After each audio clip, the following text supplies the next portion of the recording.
Pinuna ng isang tumatakbong senador ang pagpapadala ng puwersa ng Amerika sa bansa kabilang ang paglalayag ng US Carrier Strike Group na nagpapakita ng suporta sa Pilipinas dahil sa mga babala ng China kaugnay sa West Philippine Sea. Sinubaybayan naman ng barko, helicopter at eroplano ng Philippine Coast Guard ang isang dambuhalang barko ng China na pumasok sa ating exclusive economic zone. Kaya't para malaman ang buong detalye ay tumutok at makinig na mabuti.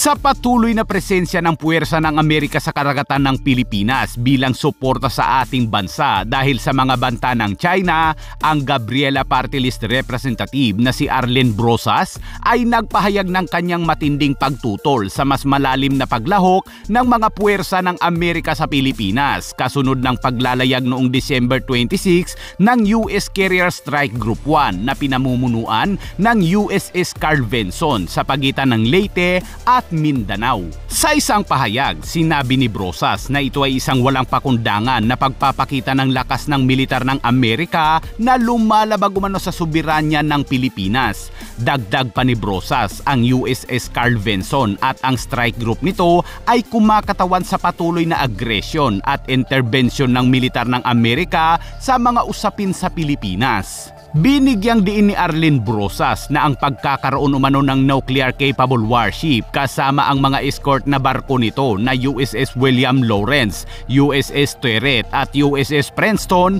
ay nagdudulot ng malubhang panganib sa mga komunidad umano ng Pilipino. Ani Brosas, ang Amerika ay gumagawa umano ng isang higanting outpost ng militar sa bansa at si Pangulong Marcos anya sa halip na ipagtanggol ang ating soberanya ay dapat na magbigay daan para sa mga mapanganib na aktibidad ng militar ng Amerika sa loob ng ating teritoryo. Kasamaan niya sa mga mapanganib na pakikipagtulungan nito ay ang pag-imbak ng mga sistema ng armas at pagbibigay ng mga karapatan sa extraterritorial sa mga puwersa ng Amerika.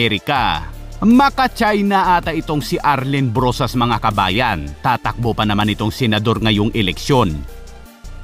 Samantala, ang pinakamalaking Coast Guard vessel naman sa mundo na isang barko ng China na kilala bilang the Monster Ship ay dumating 54 nautical miles mula sa Capones Island sa Zambales sa loob ng exclusive economic zone ng Pilipinas upang palakasin umano ang kontrol ng China sa maritime area, sinabi ng isang American analyst.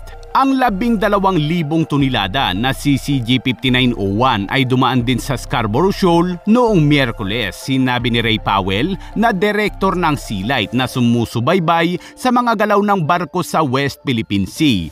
Mayroon ding hindi bababa sa 3 iba pang mga Chinese Coast Guard ship kabilang ang CCG-3106, 3302 at 3305, pati na rin ang 7 militia ship na naroroon sa shoal, sinabi ni Ray Powell sa Radio Free Asia. At habang nasa Zambales na ang monster ship ng China mga kabayan, ay niradyohan naman ito ng ating Philippine Coast Guard.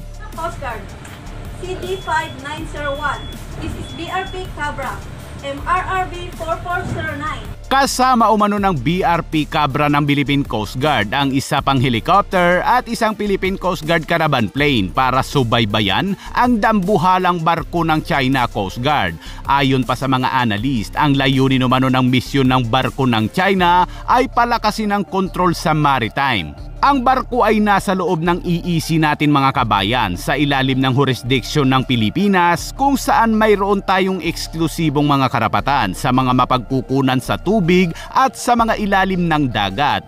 Ang The Monster Ship ay hindi lamang malaki ang sukat kundi ito ay armado rin ng mga mabibigat na machine gun at may helicopter platform. Hindi malinaw kung ang barko ay nagdadala ng anumang helicopter unit sa mga misyon na ito, ngunit noong nakaraang linggo, ang China Coast Guard ay nagsagawa ng isang carrier-based helicopter training exercise sa Scarborough Shoal gamit ang isa pang Coast Guard vessel upang kontrolin ang airspace na pasok naman sa ating exclusive economic zone. Ang mga militar ng Amerika at Pilipinas ay nagde-deploy din ng mga reconnaissance aircraft at mga drones sa Scarborough Shoal at sa isang estratehikong kinalalagyan ng chain ng mga reef sa timog ng Basi Channel sa pagitan ng Taiwan at Pilipinas matapos sabihin ng China na kailangan na nilang magkaroon ng air control, lalo na pagkatapos nitong ipahayag na bumuo sila ng territorial sea at airspace sa paligid ng shoal noong Nobyembre. Malaking bagay ang presensya ng mga puwersa ng Amerika sa West Philippine Sea dahil ang mga puwersa ng China ay umiiwas kapag nadedetect nito ang mga puwersang pangdagat ng Amerika. Ngunit sa mga ipinapakitang suporta ng Amerika sa Pilipinas ay mayroon pa ring mga Pilipino ang pumupuna o kumo-question dito.